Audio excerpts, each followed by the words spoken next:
what are we talking about here? Well, the role of energy is pivotal in all of this. Without energy, nothing happens. Energy is not a category of the economy.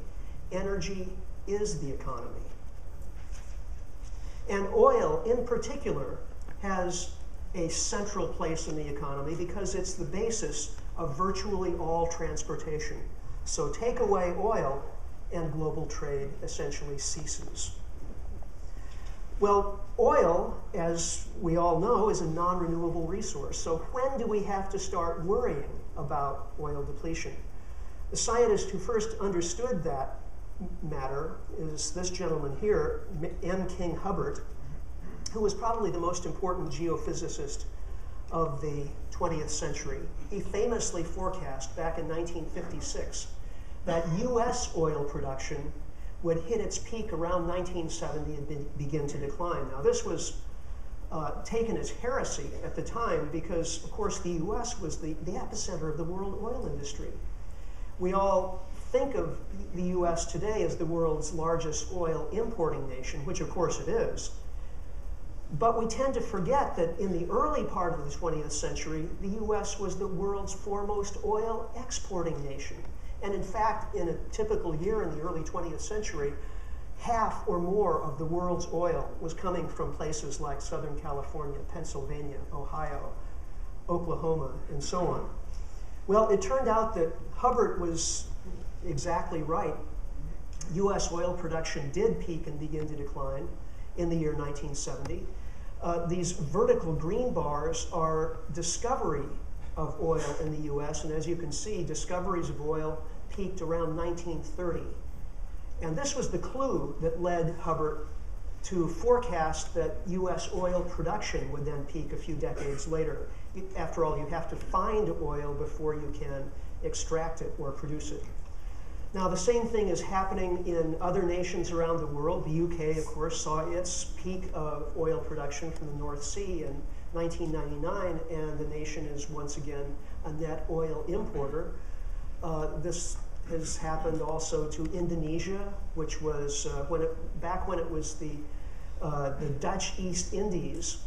It was the place where Royal Dutch Shell got its start. It was also a significant prize in World War II. The Japanese, with a growing industrial economy, had no indigenous fossil fuel resources, so having access to the Dutch East Indies was key to Japan's industrial growth, and the US managed to choke off that supply of fuel and ended the war that way, with a couple of atomic bombs thrown in for good measure. Now, on the whole, we're seeing the same thing happen for the world. Global oil discoveries reached their peak in 1964. Yes, we are still finding oil in places like Algeria and Angola and Brazil and so on, but those new discoveries have to make up for declining production in Great Britain and US and Indonesia and Mexico and so on. So all in all, we're at a point now where even with rapidly rising oil prices, world oil production has been stagnant since 2005. This is what the oil industry looked like in the early 20th century. It was the low-hanging fruit. You know, we were going after, quite predictably, the oil that was easiest to find, cheapest to produce. And this is what the oil industry looks like today. We're going after oil in the most difficult places, and we're producing oil that's of much lower quality. In fact, we're now making oil out of stuff like bitumen in Alberta, Canada. So we've gone through the low-hanging fruit. What we're finding today is the very high-hanging fruit, and that's creating a kind of oil price trap, where the price needed for the development of future oil production capacity is $70 and above. If the price of oil goes below $70, as it did at the end of 2008 as a result of demand destruction, If the price goes much below $70, then oil companies start pulling back from investment in future production capacity. And that means we have more supply problems later on. Meanwhile, if the price of oil goes much above $100, then we're going to have problems with the economy. As we've seen repeatedly since the early 1970s, every time we've had an oil price shock, we've had a recession as a result. Those gray bars, of course, are the recessions, and the jagged line is inflation-adjusted oil prices. This effectively is putting a cap on economic growth. If the economy begins growing again, the price of oil goes up, and when the price of oil goes up, that chokes off the recovery. Peak oil also means that we're going to see fundamental changes in our entire way of life.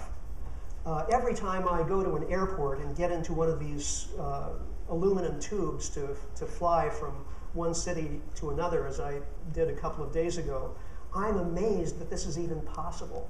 What an extraordinary technology that is, based, of course, on very, very powerful concentrated fuels. There are potentially other fuels that we could use for air transport, sophisticated biofuels, but they will be very expensive. We will not have electric airliners ferrying hundreds of people back and forth because the weight of the batteries would be so great that it wouldn't allow the planes to get off the ground. Peak oil, even more disturbingly, may mean peak food. Why? Because we've created an industrial food system that uses oil and other fossil fuels in enormous quantities. Typically, a calorie of food energy delivered to the plate requires something like 7 calories of fossil fuel energy for transporting farm inputs to the farm, transporting the food from the farm to the plate, for the production of nitrogen fertilizers, pesticides, herbicides, fuel for the tractors and other farm machinery, and so on. As a result, we're starting to see an almost lockstep correlation between oil prices and food prices. We saw in 2008, of course, the famous oil price spike that brought us up almost to $150 a barrel. And in 2008, we also saw food riots erupting in about 100 countries around the world. This year, we're seeing food prices shooting up again. And food prices, according to many accounts, are playing a role in some of the unrest and revolutions that we're seeing in